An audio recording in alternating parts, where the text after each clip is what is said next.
Shalom bien-aimés dans le Seigneur, bonjour et bienvenue à tous dans notre programme de dévotion matinale. Ce matin, je viens te parler du don inestimable qui est la vie. Vous savez, des fois, on est tellement concentré sur nos manques qu'on ne prête plus attention à ce qu'on a déjà. Des fois, on est tellement concentré à rechercher des choses qu'on ne fait plus attention à ce que Dieu nous a déjà accordé. Des fois, on recherche tellement quelque chose que on oublie même de rendre grâce à Dieu pour le don inestimable qui est la vie. Autrefois, tu recherchais un travail. Dieu t'a donné un travail. Mais tu es maintenant tellement concentré à rechercher la promotion que tu ne te rends même pas compte que le simple fait de travailler est une grâce. Le simple fait de travailler est un privilège.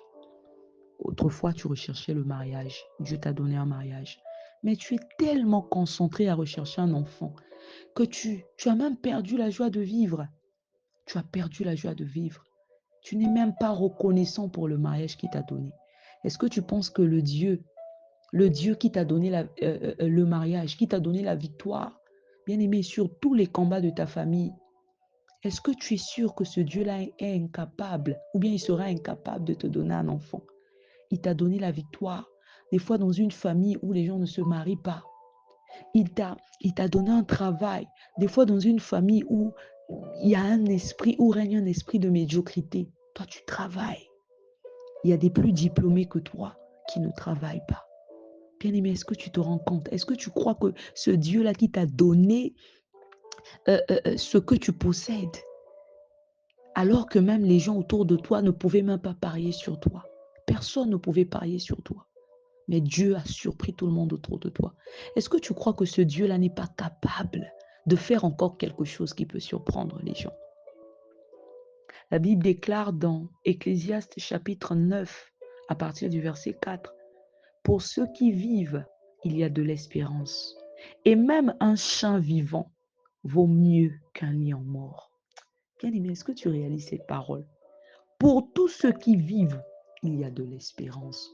Je me demande pourquoi tu perds la joie de vivre au moment où, c'est-à-dire tu as été témoin de ce que Dieu a fait dans ta vie. Il t'a sorti dans une situation dans laquelle les gens ne pensaient pas, c'est-à-dire personne ne pouvait parier qu'un tel va sortir de cette situation. Il a fait quelque chose qui, c'est-à-dire, même les gens ne te comprennent plus. Il y a même des gens qui te respectent seulement à cause de ce que Dieu a fait dans ta vie. Est-ce que tu penses qu'un Dieu comme ça serait incapable de résoudre ton problème? Deux fois même, il faut se référer à la parole de Dieu. On te parle de Lazare qui sentait déjà. Amen. Lazare qui sentait déjà. Il était mort depuis 4 jours. Et la Bible te dit que quand le Seigneur Jésus est arrivé, la sœur de Lazare a dit, Seigneur, ils sont déjà. C'était une façon de lui dire que lorsque quelqu'un atteint ce niveau-là, tu ne peux plus rien faire. Mais qu'est-ce que Jésus lui a dit? Je suis la résurrection et la vie. Et nous connaissons la suite. Il y a de l'espérance pour tous ceux qui vivent. Et même un chien vivant vaut mieux qu'un lion mort. Tu as le souffle de vie. Je me demande pourquoi tu t'inquiètes autant? Pourquoi tu t'inquiètes? La Bible dit, ne vous inquiétez pas du lendemain, car le lendemain aura soin de lui-même. À chaque jour suffit sa peine. Je me demande pourquoi tu t'inquiètes. Ne vous inquiétez pas. Tu as le droit de demander, mais tu n'as pas le droit de t'inquiéter. Tu n'as pas le droit de t'inquiéter à tel point que tu perds même la joie de vivre. Tu t'attristes, tu deviens triste. Amen. Un chien vivant vaut mieux qu'un lion mort. Est-ce que tu te rends compte de la grâce de Dieu que tu as? Ce don inestimable que Dieu t'a accordé. Et je pense que c'est quand même de l'ingratitude d'oublier tout le bien que Dieu t'a fait, deux fois à cause d'une chose que tu recherches. C'est quand même ingrat, hein? Tu oublies toutes les victoires qu'il t'a données. Même toi-même, tu ne pensais pas que tu pouvais sortir dans la situation dans laquelle tu t'es sorti. Même toi-même. À un certain moment, de fois, tu ne croyais même plus. Toi-même, de fois, tu ne croyais même plus. Tu ne croyais pas que quelque chose de bon allait sortir de là. Mais Dieu t'a surpris. Mais tu t'attristes quand même parce que tu recherches quelque chose et que cette chose ne vient pas. Alors que hier, il y avait des choses que tu as recherchées, que Dieu t'a accordées. C'est quand même de l'ingratitude.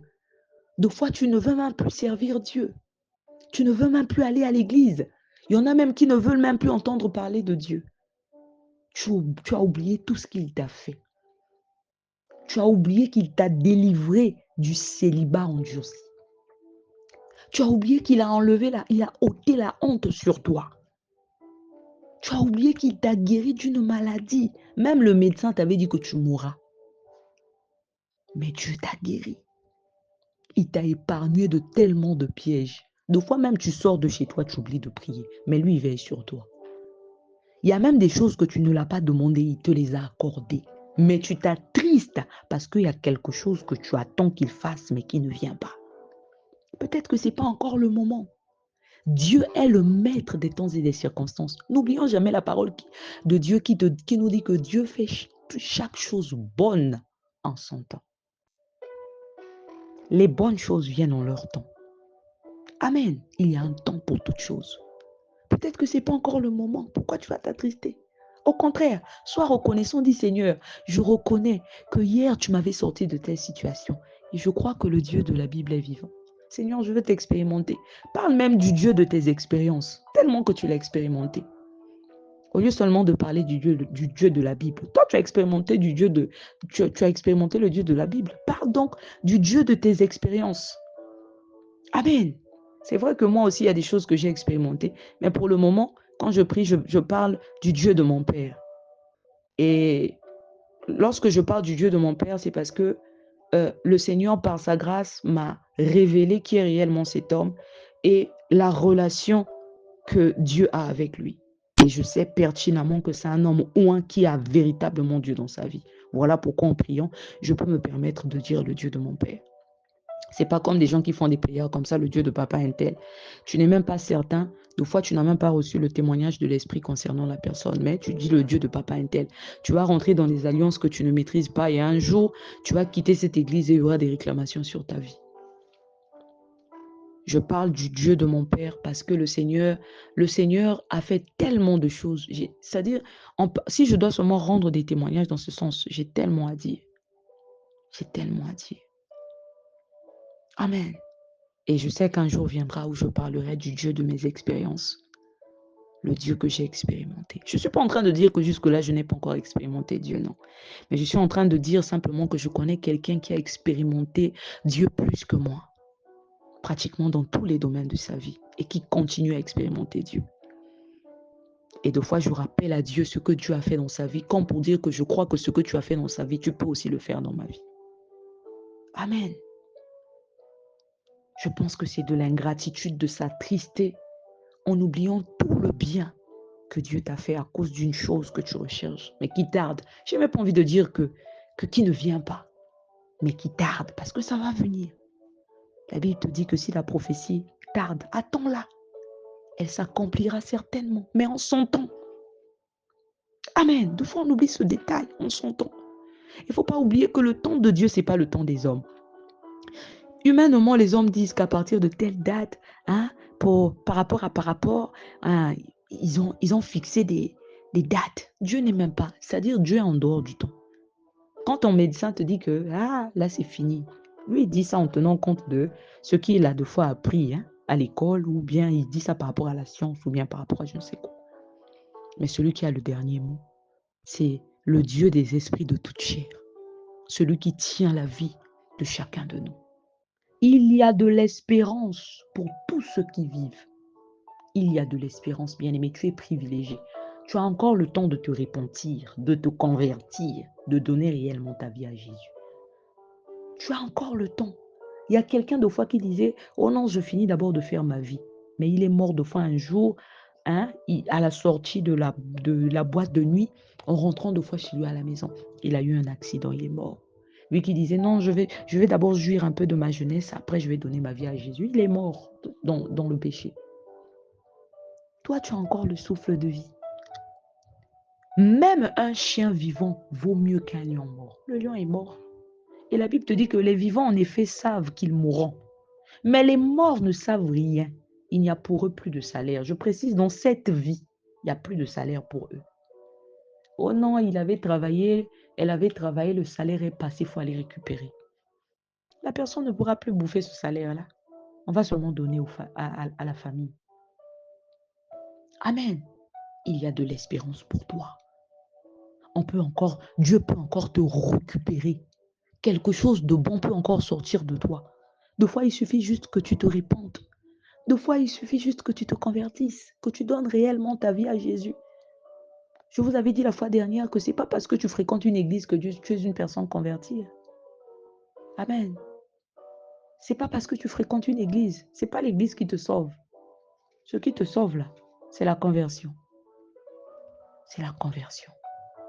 Et qui dit conversion dit changement.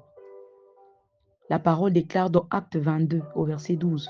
Voici, je viens bientôt et ma rétribution est avec moi pour rendre à chacun selon ce qu'est son œuvre. Dieu va rendre à chacun selon ce qu'est son œuvre. Lorsqu'on parle des œuvres, on parle des actes. On parle des actions ou encore du travail, de ce que tu auras produit. Il y a des gens qui disent non, l'homme est justifié par la foi. Oui, il ne faut pas oublier que la foi dont on parle, c'est une foi qui est agissante. La Bible te parle de la foi qui est agissante par la charité. Donc, une foi qui a des œuvres. La foi a des œuvres.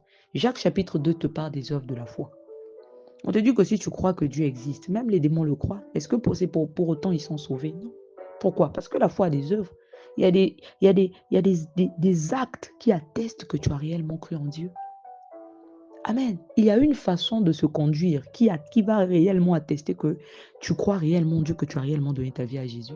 Sinon, ça sert à quoi? Oh non, tu crois seulement que Dieu existe. Mais les démons aussi le croient. Est-ce pour autant qu'ils sont sauvés? Amen. La foi a des œuvres. La Bible te parle de la foi qui est agissante par la charité. Toi, tu as encore le temps de te repentir, de décider même maintenant au son de ma voix, de dire, Seigneur, tu ne sais pas quand est-ce que tu vas mourir. Tu ne sais pas. Est-ce que ça t'est déjà arrivé de t'imaginer en sortant, une voiture te prend et puis tu es parti? Amen. Ça peut arriver. Hein? Tu n'es pas plus que ceux qui sont morts par accident. Moi, ça m'arrive de penser comme ça. Et quand je pense comme ça, je me dis, non, non, non, non. Là où ça ne va pas, tu te dis, je dois corriger ici, ici, ici. Et quand c'est comme ça, vraiment, mais quand tu n'es pas, même quand tu es en froid avec quelqu'un, quand tu n'es pas en paix avec quelqu'un, quand tu reconnais dans ta conscience, tu dis non, je dois arranger ça.